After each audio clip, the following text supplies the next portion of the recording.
Sud Radio, l'invité politique, Jean-François Aquili. Jean-François Aquili, votre invité politique ce matin sur Sud Radio, c'est Philippe Juvin, député LR des Hauts-de-Seine, rapporteur général du budget à l'Assemblée nationale, et puis chef aussi des urgences de l'hôpital Pompidou.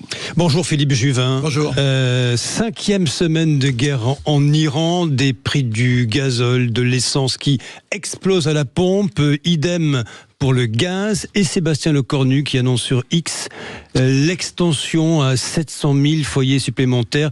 Il le dit dans un contexte d'augmentation des prix des carburants, du chèque énergie. C'est la bonne réponse ? Je ne crois pas, sauf si c'est un chèque extrêmement ciblé et qui sera revu très rapidement. Pourquoi ? Parce qu'entre 2021 et 2024, l'État a versé 72 milliards d'euros aux Français sous forme d'aides diverses. Autant vous dire qu'on n'a pas le début de commencement de ces 72 milliards pour recommencer la même chose. Donc, les caisses sont vides. Les caisses sont vides, nous n'avons pas de marge de manœuvre.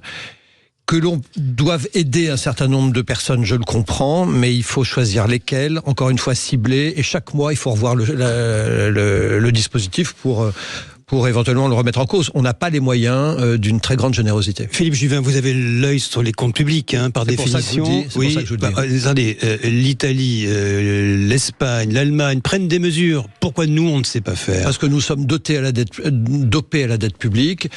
Parce que, comme toute addiction, c'est très difficile d'arrêter, c'est même douloureux d'arrêter, et que personne aujourd'hui ne prend les mesures pour réellement diminuer la dépense, qui est la seule solution. Pour s'en sortir, il faut faire 3 choses. Il faut diminuer la dépense, dépenser moins, il faut dépenser mieux, et il faut produire plus de richesses. Ça, c'est le long terme. Mais là, tout de suite, il y a une crise des prix de l'énergie. Ça peut être cette année. Il suffit que nous déclarions que l'année prochaine, on ne dépensera pas plus, pas moins, et pas plus déjà que cette année. Avec l'inflation, c'est comme si vous dépensiez moins. Une année blanche, déjà, ça vous fait gagner presque 1 point de PIB. Quand Marine Le Pen considère que l'État perçoit des recettes indues, l'idée c'est de reverser le surplus de recettes qui représentent les hausses des prix des carburants. Est-ce que c'est une mauvaise idée ? C'est surtout une idée qui ne correspond pas à la réalité. Je vais essayer de vous l'expliquer. C'est vrai que naturellement, on peut se dire que quand le prix de l'essence augmente... C'est logique quand même, non ? Il y a plus de recettes de TVA. Sauf que quand vous prenez un litre de samplon 95, 52% sont des taxes. Sur la moitié de ces taxes, donc 52%, la moitié du prix sont des taxes. Mais ces taxes, c'est un tiers de TVA qui effectivement augmente, enfin les recettes de l'État augmentent, et 2 tiers, c'est ce qu'on appelle les accises, qui ne dépendent pas du prix. En revanche, qui dépendent de la quantité d'essence vendue. Si vous augmentez d'1% le prix du carburant, vous baissez la consommation de carburant, les gens consomment moins tout simplement, de 0,2 à 0,4%. Et donc, au fond, il est probable que si les prix augmentent, vous allez avoir une baisse de la consommation qui fera que vos recettes fiscales diminueront. Donc, ce n'est pas une bonne idée, ça ne marche pas. Et si même vous voulez l'appliquer parce que vous avez la tête dure, eh bien, en gros, sachez que passer la TVA sur l'essence de 20 à 5%, ça coûte 1 milliard d'euros tous les mois. Nous n'avons pas 1 milliard d'euros achetés par la fenêtre tous les mois, malheureusement. Donc il faut dire aux Français, quand je dis il faut, c'est de la part du gouvernement, qu'il n'y a pas de cagnotte et que l'État ne s'enrichit pas. Vous entendez ce message ou pas ? Est-ce qu'il est dit ou pas, ce message ? Moi, je suis payé pour dire la vérité. Oui. Je suis rapporteur général du budget. Donc, je vous le dis qu'aujourd'hui, si vous baissez la TVA de 20 à 5%, eh bien, ça fait 1 milliard d'euros tous les mois qu'il faut payer. 1 milliard d'euros tous les mois, c'est 12 milliards par an. C'est égal à 2 fois, quasiment, enfin, pas tout à fait, la fameuse surtaxe sur les entreprises, surtaxe sur l'impôt sur les sociétés qu'on a voté et qui, à raison, étant critiqué. Donc c'est quoi l'idée, Philippe Juvin ? C'est de serrer les dents jusqu'à la fin de la guerre, l'idée, c'est plusieurs choses. D'abord, effectivement, aider très ponctuellement des gens qui ne peuvent pas s'en sortir. Je pense aux marins-pêcheurs, je pense aux agriculteurs. Mais tous les mois, revoir eux disent que c'est pas assez. Bien sûr, mais tout le monde va dire que c'est pas assez. Deuxièmement, c'est faire cesser le conflit le plus vite possible, parce qu'évidemment, la crise n'a rien à voir si ça dure 1 mois ou si ça dure 1 an. Troisièmement, c'est être au plan énergétique indépendant, donc il faut pousser là-dessus. Quatrièmement, c'est nous redonner des marges de manœuvre. Pourquoi on ne peut pas aider les gens ? Il faut bien comprendre pourquoi on ne peut pas aider les gens. C'est parce que nous n'avons plus de marge de manœuvre, parce que la France est un pays qui paye tout à crédit. On en revient toujours là. Vous pensez que le président Emmanuel Macron, au hasard, devrait aller devant les Français, tenir ce langage de vérité ? Oui, enfin le président. Parce que ce n'est pas dit. Non, mais le président préside et le gouvernement gouverne. Écoutez, vous me demandez, je vous dis quel est ce que je crois être la vérité. Je crois qu'au fond tout le monde le sait, mais tout le monde fait comme si, on pouvait continuer à s'endetter jusqu'au ciel sans qu'un jour on en paye les conséquences. Vous savez, on s'assoit toujours à la table des conséquences et nous sommes en train de nous apercevoir que sur la table il y a de moins en moins à manger. Donc Français, serrez-vous la ceinture, c'est ça le message ce matin? Non, je dis simplement que Français, comprenons qu'aujourd'hui nous n'avons plus les moyens que nous avions hier. Il y a une bonne nouvelle, 5,1% de déficit public en 2025 au lieu de 5,4 prévu. Qu'est-ce que ça veut dire? Au royaume des aveugles, les borgnes sont rois, donc c'est mieux d'avoir 5,1 que 5,4, mais 5,1 c'est vraiment considérable et ça nous met en queue de peloton des pays de l'Union européenne, enfin presque en queue de peloton. Ça signifie que nous avons en fait, c'est un peu, enfin si vous voulez un élément d'optimisme, je vais être un peu optimiste, c'est que dans cette crise mondiale du pétrole, la toute micro-marge de manœuvre que nous avons, c'est que nous pensions commencer l'année avec 5,4 déficit, nous commençons l'année avec 5,1 déficit, donc il y a un petit peu, un micro-couche de gras, mais elle n'est vraiment pas épaisse, qui nous permet éventuellement de donner un peu, mais pas beaucoup. Philippe Juvin, vous pensez que le gouvernement ressortira le chéquier si d'aventure nous sortons Il n'y a plus de chéquier, on n'a plus de chéquier. Il va faire des rappelez-vous les gilets jaunes, rappelez-vous les mobilisations. Les chèques sont en bois. Vous comprenez que le chèque qu'on fait aujourd'hui, il y a bien un moment quelqu'un qui va le payer. Qui va le payer à votre avis ? Est-ce que vous croyez que c'est normal que nos enfants, nos petits-enfants payent nos retraites d'aujourd'hui, notre essence également? C'est pas normal. Philippe Juvin, c'est dans ce contexte de crise que vous avez déposé une proposition de loi visant à renforcer le contrôle des investissements étrangers en France afin de mieux protéger les intérêts stratégiques nationaux. On a tous en tête notamment, il y a d'autres grandes boîtes pépites, LMB Aérospace. Le gouvernement n'aurait jamais dû laisser cette vente se faire. Non, je ne dis pas ça. Je dis que d'abord nous avons besoin des investissements étrangers en France, donc ils sont bienvenus. Oui, ils sont bien vus, mais ils sont mal vus. Non, ils sont bien vus parce que s'il n'y avait pas d'investissement étranger en France, je ne sais pas très bien comment l'économie française tournerait. La question que je pose, c'est s'assurer que quand on accepte un investissement étranger en France, il ne se fasse pas au détriment de notre souveraineté. C'est-à-dire que nous ne vendions que des éléments qui ne sont pas indispensables à la souveraineté. Et la souveraineté, elle n'est pas que industrie de défense, elle est aussi alimentaire, elle est aussi une industrie des data, elle est aussi de l'énergie. Non mais d'accord, mais qu'est-ce qu'on fait alors? Votre proposition de loi, c'est quoi? C'est de réguler de loi, c'est d'abord d'interdire?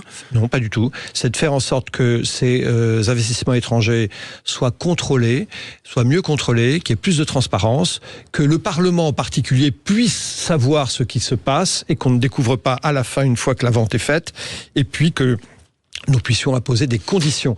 Et parmi les conditions, il y a, quand vous vendez une entreprise, bien s'assurer au moins qu'on pourra bloquer des décisions si le lendemain elles sont nuisibles à la souveraineté nationale. La question est une question de souveraineté nationale. Donc ne pas empêcher, mais conditionner. Absolument. Et le Parlement pourrait avoir de l'argent étranger sans que la souveraineté du pays n'en souffre. Vous l'avez dit, Roland Lescure, le ministre de l'économie. Qu'est-ce qu'il vous répond? Mais d'abord, lui, je suis persuadé que Roland Lescure en est conscient. Je pense toutefois que la loi telle qu'elle existe aujourd'hui n'est pas suffisamment protectrice des intérêts français, au sens où elle ne permet pas un contrôle parlementaire satisfaisant. Et vous savez, ce qui fait l'équilibre de la gouvernance, c'est le fait que le Parlement contrôle bien l'action du gouvernement. Donc il faut contrôler l'action du gouvernement. Philippe Juvin, c'est une proposition de loi de Philippe Juvin, rapporteur général du budget.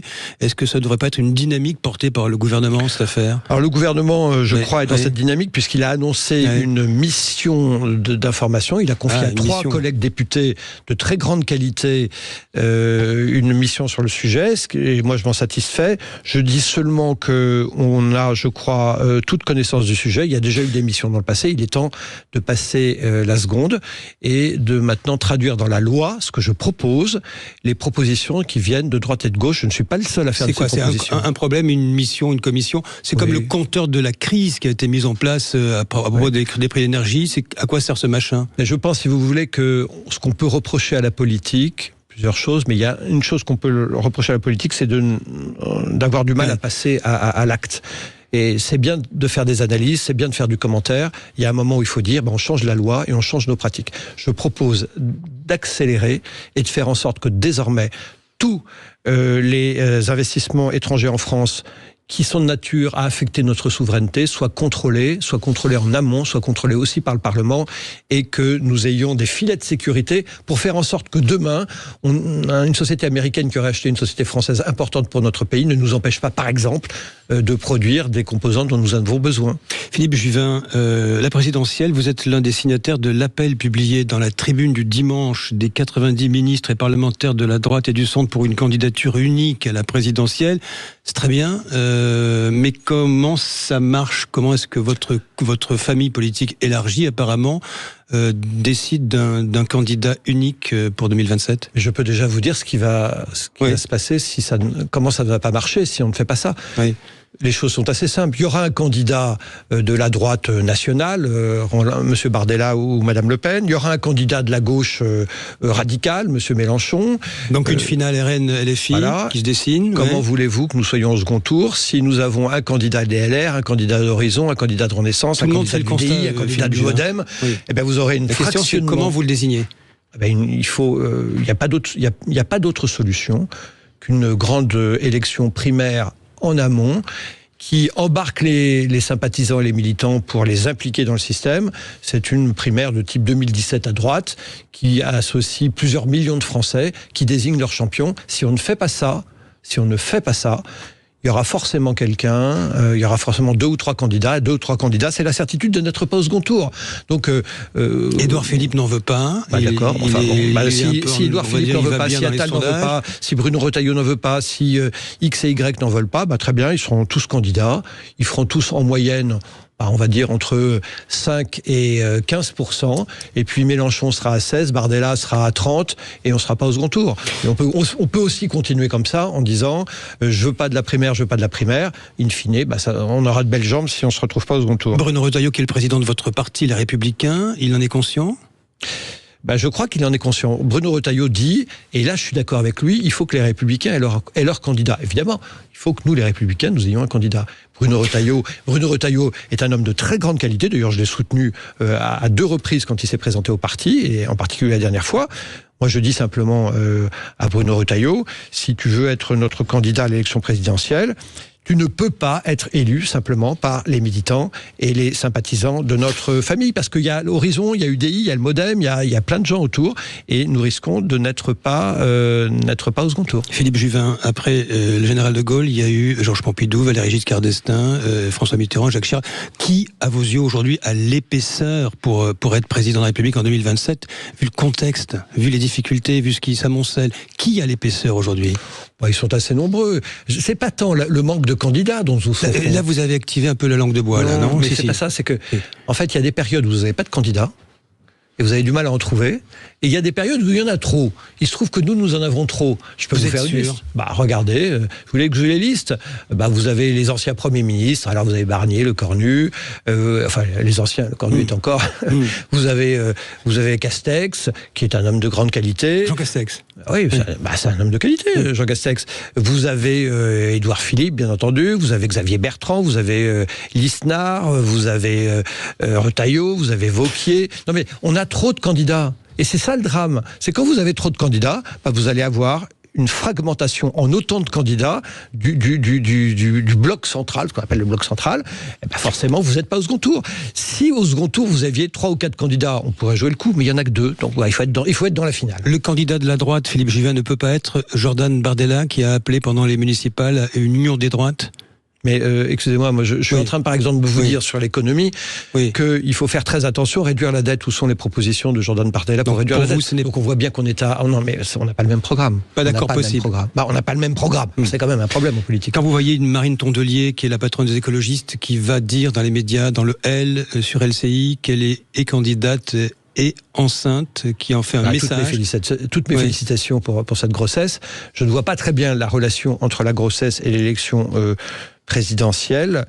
Marine Tondelier qui avait demandé qu'on ferme les centrales nucléaires. Oui, grande perspicacité sur l'indépendance du pays. C'est quoi, c'est du marketing politique pour vous ? Tout est marketing politique. C'est d'ailleurs un des drames de la vie politique. C'est que les hommes et les femmes politiques s'adonnent à la communication, s'adonnent au tweet, s'adonnent à TikTok. Mais quand on leur demande d'avoir de l'épaisseur pour gérer le pays, c'est-à-dire une connaissance intime de ce qu'est le pays et de ses habitants, à la fois ses métropoles et son monde rural, se projeter dans ce que sont les rapports de force entre nations, sur la nécessité d'avoir de l'ordre dans la rue, dans les écoles, et des comptes publics qui fonctionnent, là, il n'y a plus personne, parce qu'on en reste souvent au vernis de la communication. Un dernier mot, Philippe Juvin, parce que vous êtes à la fois un homme politique et le chef des urgences de l'hôpital Georges Pompidou à Paris. Le report de l'examen au Sénat en mai pour cause de semaine de Pâques, du débat sur la fin de vie, parce que c'est Pâques, voilà. On reporte en mai, ça vous paraît, ça s'entend, ça vous paraît audible, ça ? Ce qui me paraît audible, c'est qu'on prenne du temps pour une loi qui va bouleverser les rapports humains. Moi, je rappelle que, vous l'avez dit, je suis médecin, j'ai eu des demandes d'euthanasie dans ma carrière, de patients qui sont venus me voir ou des familles, pas autant qu'on peut en penser, mais j'en ai eu. Elles ont toutes disparu, ces demandes, quand on apportait une réponse aux gens. Donc moi, je plaide pour une société du soin et pas une société qui donne la mort. Oui, vous espérez que ce débat passe à la trappe. Il y a eu le cas bouleversant on en a beaucoup parlé de Noélia. Vous avez vu Noélia, cette espagnole de... mes collègues, qu'ils sont en train de faire une erreur et qu'il faut faire en sorte qu'aujourd'hui, tous les Français aient accès aux soins palliatifs. Vous savez qu'aujourd'hui, une personne sur deux qui meurt en ayant besoin des soins palliatifs n'a pas accès aux soins palliatifs. Et demain, on aura des demandes d'euthanasie par défaut d'accès aux soins palliatifs. Oui. Patrick Roger, oui. Non, mais vous avez parlé d'euthanasie, là. Juste pour conclure, moi, ce que je retiens de votre intervention, c'est que s'il n'y a pas de primaire à droite et au centre, c'est un suicide collectif. C'est ça, non bien sûr. Non, mais c'est utiliser le terme, c'est un suicide collectif. Vous savez, la primaire, les gens disent ça porte malheur, etc. Ok, mais c'est quoi l'alternative ? Moi, j'ai l'impression d'être dans une tragédie grecque. Vous savez, la caractéristique de la tragédie grecque, c'est qu'on sait au premier acte qui va mourir. Et quels que soient les efforts que les personnages font, à la fin, ils meurent. Je ne veux pas être un acteur de tragédie grecque. Je vous dis simplement que si nous avons plusieurs candidats à droite et au centre à l'élection présidentielle, tout simplement, nous ne serons pas au second tour. Donc, c'est un suicide collectif. Oui, absolument. Votre famille fonce dans le mur. Non, c'est la droite et le centre. Si elle ne s'organise pas avec un seul candidat, ne sera pas au second tour. Et nous serons donc exclus, encore une fois, de la vie politique française. Merci Philippe Juvin. Un mot, parce que tiens, vous parlez des ventes et des contrôles en fait de l'étranger. Est-ce que le Parc des Princes, que vous connaissez bien, doit être vendu au Qatar ? Écoutez, et qui va le contrôler ? Au moins, l'avantage avec le Parc des Princes, c'est que le Qatar aura du mal à le démonter et l'emporter. Donc au vous Qatar. êtes favorable alors ? Ça, je ne suis pas défavorable. Moi, parce qu'il va y avoir une décision. Mais ce qui m'ennuie, ce sont les brevets et c'est la propriété intellectuelle. Elle est là, la difficulté des investissements étrangers. Bon, d'accord. Merci Philippe Juvin. Dans un instant, on va y revenir sur ce que vous avez évoqué et notamment sur baisse ou pas des taxes pour certaines professions. La hausse du carburant, vous avez dit, il faut serrer un peu la ceinture, il faut tenir. Et puis après, on verra. Nous y revenons dans un instant avec vous. 0826 300 300.